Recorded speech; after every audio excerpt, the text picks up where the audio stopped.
Hello everyone. सो ये हमारी DLS second semester की क्लास है और आज की क्लास में हम 2022 में जो साइंस का पेपर पूछा गया था उसे सॉल्व करेंगे। इससे पहली वाली क्लास में मैंने आपको 2023 का प्रीवियस ईयर सॉल्व करा रखा है, आप चाहें तो उसे देख सकते हैं। इसमें हमारे 5 वस्तुनिष्ठ क्वेश्चन पूछे जाते हैं, मतलब कि ऑप्शनल क्वेश्चन पूछे जाते हैं और 6 अति लघु प्रश्न पूछे जाते हैं। जो ये अति लघु प्रश्न होता है वो पर क्वेश्चन 1 नंबर का होता है। उसके बाद 7 लघु उत्तरीय प्रश्न पूछे जाते हैं और इनके मार्क्स होते हैं 2 ईच। इनके जो आंसर हैं वो मैंने हैंड रिटन फॉर्म में प्रिपेयर किए हैं और ये मेरे खुद के नोट्स हैं और मैंने इनकी जो लैंग्वेज है बहुत ज़्यादा इजी रखी है, तो इस वीडियो को देखते ही आपको सारे आंसर लर्न हो जाएंगे। और मैंने इसमें फ्लो चार्ट का भी यूज़ किया है, आप इसी तरीके से अपने एग्ज़ाम में भी लिख के आ सकते हैं, इससे आपको खूब अच्छे नंबर मिलेंगे। चलिए हम अपनी आज की क्लास को स्टार्ट करते हैं। सबसे पहले हम इन 5 वस्तुनिष्ठ प्रश्नों को सॉल्व कर लेते हैं। पहला है SKS प्रति में ऊर्जा का मात्रक क्या है? Calorie, joule, Newton, milligram. तो इसका राइट आंसर क्या है? जूल। नासा का मुख्यालय स्थित है? आंध्र प्रदेश, बंगलुरु, यूरोपीय संघ, वॉशिंगटन डीसी। तो इसका राइट आंसर है option number the Washington DC में नासा का मुख्यालय स्थित है। निष्क्रिय गैसों का इलेक्ट्रॉनिक विन्यास क्या है? देखिए, जो निष्क्रिय गैस होती है उनके बाह्य कक्ष में 8 इलेक्ट्रॉन पाए जाते हैं। कितने इलेक्ट्रॉन पाए जाते हैं? 8 इलेक्ट्रॉन पाए जाते हैं। तो आप इन ऑप्शन में से देख लीजिए कि किसके बाह्य कक्ष में 8 इलेक्ट्रॉन है। इसके बाह्य कक्ष में 2 इलेक्ट्रॉन है, 6 इलेक्ट्रॉन है। इसके बाह्य कक्ष में 7 इलेक्ट्रॉन है और इसके बाह्य कक्ष में 2 इलेक्ट्रॉन है। केवल सा वाला ऑप्शन ऐसा है जिसके बाह्य कक्ष में 8 इलेक्ट्रॉन है, तो उसका राइट आंसर होगा ऑप्शन नंबर सा 2 और 8। नेक्स्ट क्वेश्चन है जल में घुलनशील विटामिन है? तो इसके लिए बहुत सिंपल सी ट्रिक है और ये क्वेश्चन बहुत बार पूछा गया, ऑप्शनल में भी पूछा गया है, साथ साथ जो अति लघु प्रश्न होते हैं उसमें भी पूछा गया है कि जल में घुलनशील विटामिन के नाम लिखिए या फिर वसा में घुलनशील विटामिन के नाम लिखिए। तो आप इसको देखिए, इसकी ट्रिक है कीड़ा। कीड़ा की स्पेलिंग लिखिए KEDA, कीड़ा। अब देखिए, जाहिर सी बात है, जब आप कीड़े को पानी में डालेंगे तो वो घुलेगा नहीं? घुलेगा ना। लेकिन जब आप उसे बसा में डालेंगे तो वो क्या हो जाएगा? डिज़ोल्व हो जाएगा, मतलब कि घुल जाएगा। तो विटामिन के, विटामिन ई, विटामिन डी और विटामिन ए बसा में घुलनशील विटामिन है। अब इसके अलावा कौन कौन से विटामिन रह गए? केवल विटामिन बी और सी रह गया, जो कि कीड़ा में नहीं आता है। तो ये जो विटामिन बी और सी हैं वो किस में घुल जाते हैं? जल में घुल जाते हैं। तो देखिए यहाँ पे आप कि आपको ऑप्शन में से बी और सी में से क्या दे रखा है? तो आपको दे रखा है विटामिन सी। तो राइट आंसर होगा option number the vitamin C. Next question है तंत्रिका कोशिकाओं की विशेषता है? यह पुनः निर्मित नहीं होती हैं, इनकी संख्या उम्र के साथ बढ़ती है, इनका आकार अनिश्चित होता है, इनमें केंद्रक नहीं होता है। तो उसका राइट आंसर है ये पुनः निर्मित नहीं होती है। ये हमारे 5 क्वेश्चन थे, हमने सॉल्व कर लिए और हम अपने अति लघु प्रश्नों को देखते हैं और उसके बाद लघु उत्तरीय प्रश्नों के आंसर देखेंगे। पहला अति लघु प्रश्न है यांत्रिक ऊर्जा कितने प्रकार की होती है? ये जो यांत्रिक ऊर्जा होती है वो 2 प्रकार की होती है। पहली होती है गतिज ऊर्जा और दूसरी होती है स्थितिज ऊर्जा। गतिज ऊर्जा कौन सी होती है? जो गतिमान वस्तुओं में विद्यमान होती है, उसे हम कहते हैं गतिज ऊर्जा। और स्थितिज ऊर्जा जो जो वस्तुएं स्थिति मतलब कि विराम की स्थिति में होती हैं, मतलब रुकी हुई होती है, तो उनमें जो ऊर्जा पाई जाती है उसे हम कहते हैं स्थितिज ऊर्जा। तो यांत्रिक ऊर्जा 2 प्रकार की ऊर्जा से मिलकर बनी होती है, मतलब कि गतिज ऊर्जा और स्थितिज ऊर्जा, मतलब ये उसके पार्ट है, प्रकार है। नेक्स्ट क्वेश्चन है सौर मंडल में 8 ग्रहों के नाम लिखिए। तो आपको पता है कि जो हमारा सौर मंडल है उसमें 8 ग्रह हैं और ये किसकी परिक्रमा करते हैं? ये सूर्य के चारों ओर परिक्रमा करते हैं। तो सूर्य के चारों ओर 8 ग्रह चक्कर लगाते हैं और इनकी सूर्य के साथ जो दूरी इसी तरीके से बढ़ती है। इसमें नाम लिखिए। सबसे पहले सूर्य के पास में बुध, शुक्र, पृथ्वी, मंगल, बृहस्पति, शनि, अरुण और वरुण। और आपको भी इसी सीक्वेंस में इसको लर्न रखना है, क्योंकि लघु उत्तरीय प्रश्न में भी ये क्वेश्चन बहुत बार आया है कि सौरमंडल क्या है, उसका एक डायग्राम के साथ उसे एक्सप्लेन करिए। तो डायग्राम में आपको उनकी दूरी के अकॉर्डिंग आपको रखना होगा। उसके अलावा ये भी क्वेश्चन आया है कि सूर्य से सबसे निकट वाला जो ग्रह है वो कौन सा है? तो वो कौन सा है? बुध है।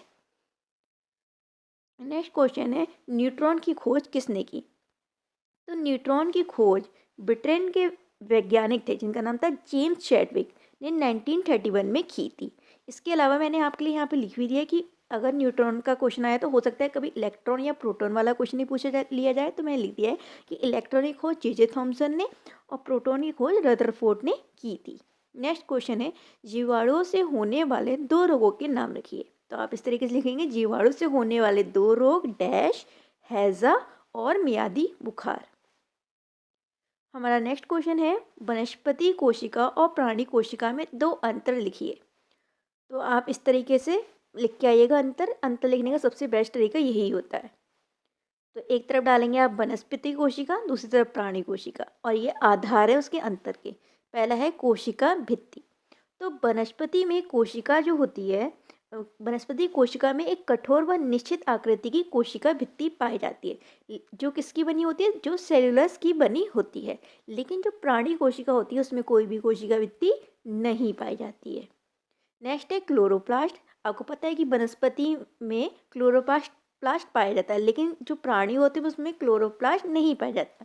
तो जो वनस्पति कोशिका में की जो हरी पत्तियाँ होती है या फिर जो हरे तने होते हैं उनमें क्लोरोप्लास्ट पाया जाता है। उसके अलावा आप ये भी लिख सकते हैं कि ये क्लोरोप्लास्ट की सहायता से प्रकाश संश्लेषण की क्रिया करती हैं और अपने लिए भोजन निर्माण का कार्य करती हैं, और ये स्वयंपोषी होते हैं वनस्पति जीव कोशिका। लेकिन जो प्राणी कोशिका होती है उसमें क्लोरोप्लास्ट नहीं पाया जाता है, इसी कारण ये अपना खाना स्वयं नहीं बना पाते हैं और ये परपोषी होते हैं। अपने खाने के लिए किस पे डिपेंड होती हैं, पेड़ पौधों पे डिपेंड होते हैं। अब हमारा लास्ट अति लघु उत्तरीय प्रश्न है, समस्थानिक किसे कहते हैं, उदाहरण लिखिए। ठीक है, जो समस्थानिक होते हैं वो एक ही तत्व के परमाणु होते हैं जिनकी परमाणु संख्या समान होती है परंतु द्रव्यमान संख्या भिन्न होती है। इनका क्या समान होता है, परमाणु संख्या तो समान होती है लेकिन जो द्रव्यमान संख्या होती है वो भिन्न होती है। या फिर इसे हम इस तरीके से भी कह सकती है कि प्रोटॉन की संख्या समान होती है लेकिन जो न्यूट्रॉन होती है उनकी संख्या भिन्न भिन्न होती है। इसका एक एग्जाम्पल भी देख सकते हैं,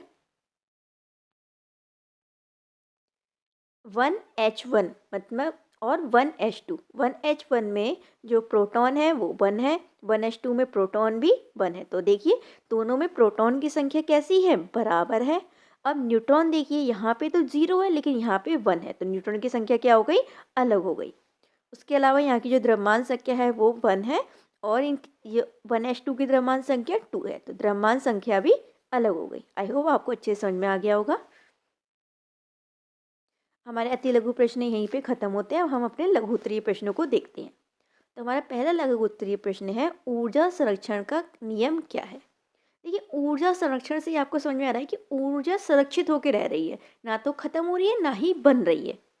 तो देखिए किस तरीके से आप लिखेंगे कि पहले तो आप हेडिंग डालेंगे ऊर्जा संरक्षण का नियम। तो भौतिकी का ये एक आधारभूत नियम है, ठीक है, जो कहता है कि किसी बंद निकाय की कुल ऊर्जा समय के साथ हमेशा स्थिर रहती है। मतलब कि अगर कोई बंद निकाय है, कोई बंद चीज़ है, तो उसमें जो ऊर्जा है वो आज जितनी है तो कल भी उतनी ही रहेगी। ठीक है, तो इसका अर्थ है कि ऊर्जा को ना तो नष्ट किया जा सकता है, ऊर्जा को ना तो नष्ट किया जा सकता है और ना ही उत्पन्न किया जा सकता है। इसे केवल एक रूप से दूसरे रूप में परिवर्तित किया जाता है। क्या किया जाता है, केवल परिवर्तित किया जाता है। जैसे कि हम यांत्रिक ऊर्जा को विद्युत ऊर्जा में कन्वर्ट कर देते हैं, लेकिन हम ऊर्जा को ना तो उत्पन्न कर सकते हैं ना ही नष्ट कर सकते हैं। और जो बंद निकाय होता है उसमें जो ऊर्जा की मात्रा होती है वो हमेशा निश्चित रहती है। अब देखिए ऊर्जा संरक्षण के नियम के कुछ महत्वपूर्ण पहलू हैं कि यह केवल बंद निकाय पर लागू होता है। मतलब कि अगर हम देखें कि ऊर्जा संरक्षण का नियम किस निकाय पर लागू होता है, केवल और केवल बंद निकाय पर। अगर वो खुला निकाय है तो ऊर्जा संरक्षण वहाँ पे नहीं होगी। क्यों नहीं होगी, देखिए कि एक खुले निकाय में ऊर्जा निकाय में प्रवेश कर सकती है जिससे कुछ ऊर्जा बदल सकती है। अगर खुला हुआ निकाय है तो उसमें ऊर्जा कुछ ना कुछ एंट्री मान लेगी, जिस वजह से जो उस बंद निकाय की जो टोटल ऊर्जा है उसमें कुछ ना कुछ चेंजेस आ जाएगा। ठीक है, अब ऊर्जा संरक्षण का जो नियम है उसको हम निम्न समीकरण द्वारा व्यक्त कर सकते हैं। AV is equal to Q minus W। AB का मतलब क्या है, निकाय की कुल ऊर्जा में जो परिवर्तन हो रहा है, या मतलब कि जब खुला निकाय है तो उसकी ऊर्जा में कुछ ना कुछ परिवर्तन होगा। और Q क्या है, निकाय में प्रवेश करने वाली ऊष्मा। जब वो खुला हुआ निकाय है तो उसमें कुछ ऊर्जा ने एंट्री मान ली, जिस वजह से उसकी जो ऊर्जा है उसमें परिवर्तन आ गया। और W क्या है, निकाय द्वारा किया गया कार्य। आई होप आपको ऊर्जा संरक्षण का नियम अच्छे से समझ में आया होगा। हमारा नेक्स्ट क्वेश्चन है, ज्वालामुखी क्या है, ये कितने प्रकार की होती है, ज्वालामुखी का मानव जीवन पर क्या प्रभाव पड़ता है। सबसे पहले हम देखते हैं कि ज्वालामुखी क्या है। कि पृथ्वी की पपड़ी में एक छेद या दरार होती है जिससे पिघला हुआ लावा, क्या क्या, पिघला हुआ लावा, राख, गैसें और चट्टानों के टुकड़े बाहर निकलते हैं। इसी प्रक्रिया को हम ज्वालामुखी कहते हैं। यह पिघला हुआ लावा पृथ्वी के अंदर किस रूप में स्थित होता है, मैग्मा के रूप में स्थित होता है। जब ये मैग्मा ज्वालामुखी के द्वारा बाहर निकलता है तब इसी मैग्मा को हम क्या कहते हैं, लावा कहते हैं। आई होप आपको ज्वालामुखी प्रक्रिया अच्छे से समझ में आ गई होगी। कुछ नहीं होता है, जब पृथ्वी के छेद या दरार में से लावा, राख, गैसें या फिर जो चट्टाने के टुकड़े होते हैं वो पिघल कर बाहर निकलते हैं, तो इसी क्रिया को ज्वालामुखी प्रक्रिया कहते हैं। जो ज्वालामुखी प्रक्रिया में जो लावा निकलता है वो कहाँ स्थित होता है, पृथ्वी की भूपट में मैग्मा के रूप में स्थित होता है। लेकिन जब ये मैग्मा बाहर आ जाता है तो इसे हम क्या कहते हैं, लावा कहते हैं। 3 प्रकार की होती है। पहली होती है सक्रिय ज्वालामुखी। वे ज्वालामुखी जो हाल ही में विस्फोटित हुई हो और भविष्य में भी विस्फोटित होने की संभावनाएं हो, तो उसे हम सक्रिय ज्वालामुखी कहते हैं। भारत में केवल एक सक्रिय ज्वालामुखी है जो कि कहाँ है, अंडमान और निकोबार में।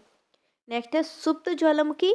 सुप्त मतलब कि इसे हम सुसुप्त भी कह सकते हैं। ये ज्वालामुखी हजारों लाखों वर्षों से निष्क्रिय, मतलब बहुत साल पहले इसमें कभी विस्फोट हुआ होगा, लेकिन ये कहा जाता है कि हाँ, इसमें भविष्य में विस्फोट होने की संभावना है।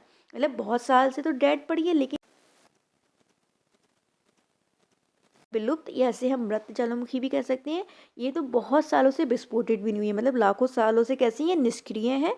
उसके अलावा भविष्य में भी विस्फोट होने की कोई संभावना नहीं है। तो जहाँ पे ये विलुप्त या फिर मृत ज्वालामुखी पाई जाती है तो वहाँ के आसपास लोग क्या करते हैं, बसना शुरू कर देते हैं। अब उस क्वेश्चन में ये भी था कि ज्वालामुखी का मानव जीवन पे क्या प्रभाव पड़ता है, तो ज्वालामुखी विस्फोट का मानव जीवन पे क्या प्रभाव पड़ता है, उसका ये आंसर लिखा हुआ है कि विस्फोट से निकलने वाला जो लावा, राख और गैसों से जान माल का नुकसान होता है। ठीक है, क्योंकि जब विस्फोट होता है तो लावा निकलता है तो आसपास के जो भी लोग होते हैं, जीव होते हैं, जितने भी संसाधन होते हैं, वो सब क्या होते हैं, नष्ट हो जाते हैं।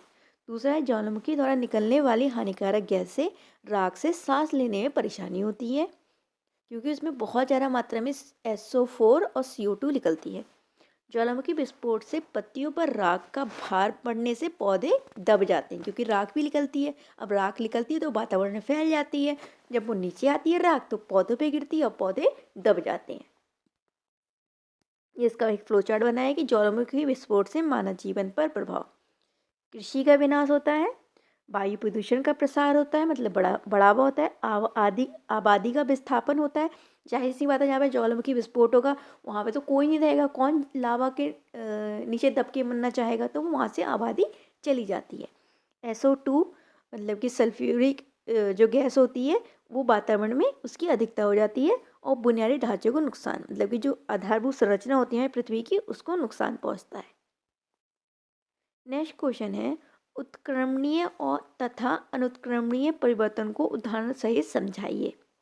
देखिए, उत्क्रमणीय परिवर्तन क्या होते हैं, ऐसे बदलाव जो दोनों दिशाओं में हो सकते हैं, मतलब दोनों दिशाओं में संभव हो, यानी एक बार पदार्थ की अवस्था में बदलाव होने के बाद वापस अपनी मूल अवस्था में आ सके। जैसे कि आप एग्जाम्पल से अच्छे से समझेंगे, जैसे कि पानी का बर्फ़ में बदलना। फिर जब बर्फ़ में बदल जाती है तो हम अगर बर्फ़ को बाहर रखें रूम टेम्परेचर पे तो दोबारा वो पानी में चेंज हो जाती है। तो मतलब कि पहले हमने पानी को बर्फ़ में चेंज किया, लेकिन वो दोबारा बर्फ़ पानी में चेंज हो सकती है। मतलब ये जो रिएक्शन हो रही है वो 2 साइड रिएक्शन है, और पानी जो बर्फ़ है वापस से अपनी मूलभूत अवस्था में आ गया, मतलब पानी में आ गया। नेक्स्ट हैगा मोम का पिघलना। मोम जब पिघल जाता है तो उससे जब ठंडा करो तो दोबारा से वो मोम में बदल जाता है। कागज़ का मोड़ना, पानी से भाप बनना। भाप को जब हम ढक के रखते हैं तो दोबारा से वो क्या बन जाती है, पानी बन जाती है। तो उत्क्रमणीय क्रियाएं परिवर्तन वो परिवर्तन होते हैं जो दोनों दिशाओं में हो सकते हैं। नेक्स्ट है अनुत्क्रमणीय परिवर्तन। ऐसे बदलाव जो केवल एक दिशा में हो सकते हैं, यानी उसको वापस अपने मूलभूत स्वरूप में नहीं लाया जा सकता, उन्हें हम अनुत्क्रमणीय परिवर्तन कहते हैं। जैसे कागज़ का जलना, एक बार कागज़ जल जाएगा तो क्या आप उसे वापस से कागज़ में चेंज कर सकते हैं, नहीं कर सकते। भोजन का पकना, जब एक बार भोजन पक जाएगा क्या उसे दोबारा से आप जादू मंत्र टोना टुका करके दोबारा से क्या उसको खाने में, रॉ खाने में बदल सकते हैं? नहीं बदल सकते हैं। दूध का दही बनना, जब दूध दही बन जाता है उससे आप कभी भी दूध नहीं बना सकते दोबारा। तो ये कैसी प्रक्रियाएं हुई? अनुत्क्रमणीय परिवर्तन हुए। अम्लवर्षक किन दो ऑक्साइडों के वातावरणीय जल के साथ क्रिया करते हैं? अब देखिए इसका आंसर क्या है। अम्लीय वर्षा एक रासायनिक प्रक्रिया है। अम्लीय वर्षा कैसी प्रक्रिया है? एक रासायनिक प्रक्रिया है जो तब शुरू होती है जब सल्फ्यूरिक एसिड, कौन सा एसिड?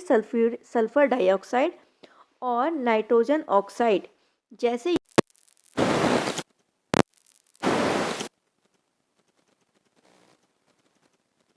पानी, ऑक्सीजन और अन्य रसायन के साथ मिलकर प्रतिक्रिया करते हैं और अधिक अम्लीय प्रदूषण बनाते हैं। यही जो अम्लीय प्रदूषण है उसे हम अम्लीय वर्षा के रूप में जानते हैं। अम्लीय वर्षा पर्यावरण के लिए बहुत हानिकारक होती है। यह जलीय जीव, वनस्पति और मिट्टी को नुकसान पहुंचाती है। सही बात है। इमारतों और मूर्तियों को भी क्षति पहुंचाती है। तो अम्लीय वर्षा किन दो एसिड के कारण होती है? ऑक्साइड के कारण होती है। सल्फर डाइऑक्साइड, पहला है हमारा सल्फर डाइऑक्साइड और दूसरा क्या है? Nitrogen oxide. ये वायुमंडल में बहुत ऊपर तक चले जाते हैं जिस कारण क्या होता है, ये वहाँ पे स्थित ऑक्सीजन, पानी और अन्य रसायनों के साथ अभिक्रिया करते हैं और ज़्यादा अम्लीय प्रदूषण उत्पन्न करते हैं। हमारा नेक्स्ट क्वेश्चन है, कंकाल तंत्र के कार्य लिखिए। तो कंकाल तंत्र के निम्नलिखित कार्य हैं। पहला है, ये हमारे शरीर को निश्चित आकार व रूप देता है। ये मांसपेशियों को जोड़ने और उन्हें गति प्रदान करने में मदद करता है। कंकाल तंत्र हमारे शरीर के महत्वपूर्ण अंगों जैसे कि मस्तिष्क, हृदय, फेफड़े और यकृत की सुरक्षा प्रदान करता है या की सुरक्षा करता है। ये कैल्शियम और विटामिन डी जैसे खनिजों का भंडारण करता है। तो आई होप ये आपको समझ में आ गई हो। बहुत सिंपल से है। पहली बात तो इस शरीर को आकार व रूप देता है, मांसपेशियों को जोड़ता है, गति प्रदान करता है। जो भी हमारे महत्वपूर्ण अंग है जैसे कि फेफड़ा हो गए, हमारे हृदय हो गया, हमारे मस्तिष्क हो गया, यकृत हो गया, इन सबको सुरक्षा प्रदान करता है। कैल्शियम और विटामिन डी जैसे खनिजों का ये भंडारण करता है। इसका फ्लो चार्ट है कि कंकाल तंत्र के कार्य कौन कौन से कार्य हैं, देखते हैं। पहला है शरीर को आकार देना, अंगों की सुरक्षा, रक्त कोशिका का निर्माण, गति में मदद करना, खनिजों का भंडारण, रुधिर कणिकाओं का निर्माण। ठीक है।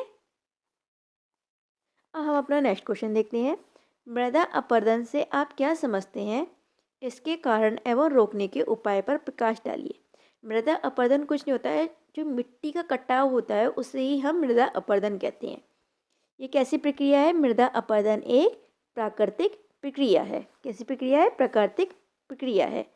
इसमें मिट्टी की ऊपरी परत हवा और पानी के साथ बह जाती है। यह एक गंभीर समस्या है जो कृषि, पर्यावरण और मानव जीवन को नुकसान पहुंचाती है। इसमें क्या होता है कि जो हमारी मिट्टी की ऊपरी परत होती है वो हवा और पानी के संग क्या करती है? बह जाती है, जिससे मृदा अपरदन जैसी क्रिया होती है। मृदा अपरदन के कारण क्या क्या है?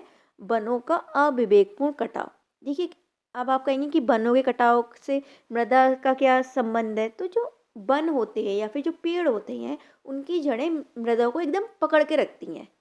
आपने देखा होगा कि जहाँ पे पेड़ लगे हुए होते हैं वहाँ पे ज़्यादातर मृदा अपरदन नहीं होता है। जहाँ पे पेड़ नहीं होते हैं, खुली फील्ड होती है, वहीं की मृदा जल्दी से उड़ जाती है, कट जाती है। तो जो पेड़ की जो जड़ें होती है वो उसे होल्ड करके रखती है। जब हम पेड़ ही काट देंगे तो मृदा अपरदन भी अपने आप बढ़ जाएगा। वनस्पति फैलाव का घटना। अब ज़्यादा वनस्पतियों को फैलाया नहीं जाता। फैलाया इन द सेंस मतलब बहुत सारी फील्ड खाली पड़ी रहती है, उसमें कोई भी वनस्पति नहीं लगाई जाती है। वनों में आग लगना, सिंचाई की त्रुटिपूर्ण विधियों को अपनाना। अब वनों में आग लग जाएगी तो भी क्या होगा? पेड़ खत्म होंगे और मृदा अपरदन बढ़ेगा। नेक्स्ट है मृदा अपरदन को रोकने के उपाय। चाहिए, बांध बनाना चाहिए और बाढ़ नियंत्रण भी करना चाहिए। उसके अलावा हमें जो सिंचाई की उचित विधियों का उपयोग करना चाहिए, सीढ़ीनुमा खेती भी अपनानी चाहिए। इन सब चीज़ों का हमें उपयोग करना चाहिए मृदा अपरदन को रोकने के लिए।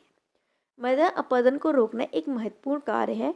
ये कृषि उत्पादकों को बढ़ाएंगे, पर्यावरण को बचाने और मानव जीवन को बेहतर बनाने में मदद कर सकता है। तंत्रिका ऊतक का नामांकित चित्र बनाइए तथा इसके कार्यों के बारे में लिखिए। सो ये हमारा लास्ट क्वेश्चन है आज के सेट का। तो हम देखते हैं कि तंत्रिका ऊतक के कार्य कौन कौन से हैं।